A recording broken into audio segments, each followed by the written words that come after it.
मैं अक्सर बाबा साहेब अम्बेडकर की फोटो देखता हूँ। उनके हाथ में भारत का संविधान होता है।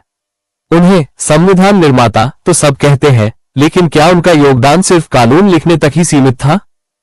बहुत अच्छा सवाल है। अक्सर लोग सिर्फ संविधान को ही उनका काम मानते हैं, लेकिन सच ये है कि बाबा साहेब ने एक ऐसे आधुनिक भारत की नींव रखी थी जिसके बिना आज का भारत शायद ही ऐसा होता।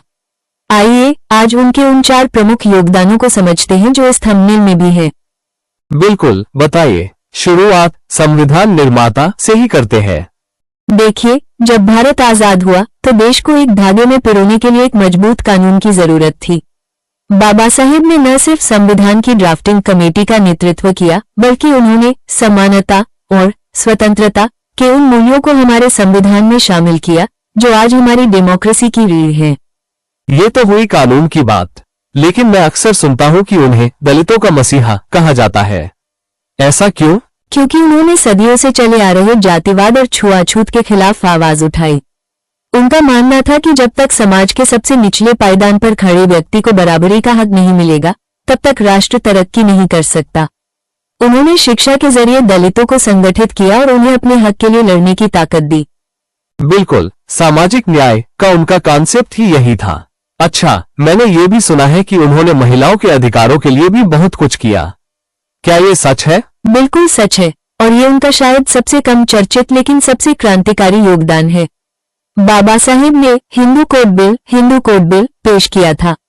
उस समय महिलाओं को संपत्ति में अधिकार नहीं थे, शादी और तलाक के नियम बहुत कठोर थे। बाबा साहेब का मानना था कि समाज की प्रगति महिलाओं की प्रगति से मापी जानी चाहिए।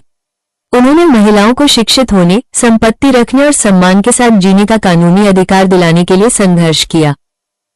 वाह, वाकई वो तो एक दूरदर्शी लीडर थे। जी हाँ, अंत में उनके इन्हीं 4 स्तंभों संविधान निर्माण, सामाजिक न्याय, दलित उद्धार और महिला सशक्तिकरण की वजह से आज हम एक लोकतांत्रिक और प्रोग्रेसिव भारत में सांस ले रहे हैं। वाकई आज समझ आया कि बाबा साहेब को याद करना क्यों इतना जरूरी है। तो दोस्तों, अगर आप भी बाबा साहेब के विचारों और उनके योगदानों को गहराई से समझना चाहते हैं तो हमारे चैनल को सब्सक्राइब करें। हम ऐसे ही और ऐतिहासिक व्यक्तित्वों पर वीडियो लाते रहेंगे। और हाँ, कमेंट्स में बताइए कि आप बाबा साहेब के किस विचार से सबसे ज्यादा प्रेरित है। Thanks for watching. मिलते हैं न्यू वीडियो में न्यू इन्फॉर्मेशन के साथ।